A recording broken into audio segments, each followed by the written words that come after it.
Krahas një personi i cili është sjell paradite në qendrën klinike universitare të Kosovës, që është i plagosur gjatë një grabitje të armatosur në Veternik, rreth orës 12, është sjell edhe një person tjetër që po ashtu dyshohet se ishte i përfshirë në këtë grabitje. Ndonse nuk ka konfirmim zyrtar, burime i than kallzo.com se personi është sjellur nga Graçanica.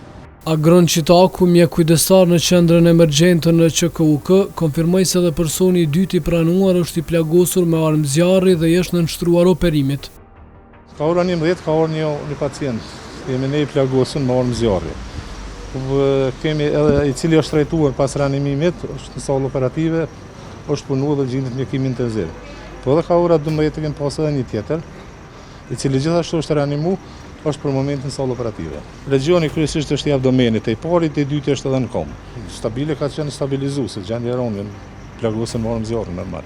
2 persona janë plagosur në oborin në një qendër tregtare në lagjen Veternik në Prishtinë pas të shtënave me armë me 17 mars 2025. Siç ka mësuar kallzo.com, është zgjedhur një sasi e parave teksa personi plagosur për të cilin fillimisht u raportua ishte nga kompania që po siguronte transportin e tyre. Personi i dytë që u sjell në QKUK dyshohet se ishte pjesë e grupit që dyshohet se kreu grabitjen.